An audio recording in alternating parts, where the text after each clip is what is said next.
Next to self-love, it's important to be mindful of your self-talk. Recently, I started seeing a mental health therapist who challenged my negative self-talk and way of thinking. While this is hard to admit, I hope it helps someone who struggles with this. I believe progress is greater than perfection. However, I've had to adopt this way of thinking because by nature, I'm a perfectionist. I'm also a natural people pleaser.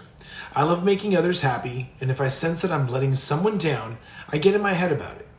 Taking a 30,000-foot view approach, I realize that in most cases, I'm not letting anyone down other than myself. The disappointment I think others are feeling is really only in my own mind. I also am the one who gets in my own way of pursuing my own passions, dreams, and goals. The therapist gave me a challenge. She said, close your eyes and pretend you're in your own body as an 8-year-old boy. Tell yourself about your dreams, your vision, your passions, and what you want for your life as an adult. Now, as a second step, go back into your adult self and look at yourself as a passion-filled, dream-filled 8-year-old little boy, knowing that little boy's heart. Would you talk to him the same way you negative self-talk yourself as an adult? Would you tell yourself you're not good enough to do what your heart desires or fulfill your dreams? Now, to drive this point home, would you ever tell your kids the same thing? Would you tell them not to chase their dreams or to set goals and achieve them, or that they won't amount to much because they're flat out not good enough?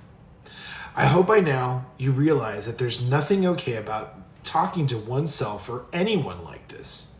It's mental abuse and nobody should ever endure that pain. So now the question is, why do you talk to yourself like you do as an adult? That 8-year-old self still exists inside of you. Sure, you've weathered the time and endured seasons of tragedy, trauma, hardships, and change, but you're also here to live and fight another day. This week's motivation reminds you to stop being so hard on yourself and stop the negative self-talk. Dream big and believe in what you do.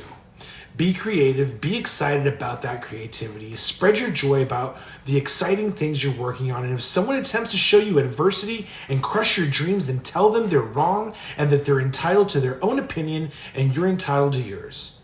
Don't let others get in the way of you accomplishing things you want and desire, and don't let yourself get in the way of yourself either. Now go out there and crush it. Happy Monday and have a great week.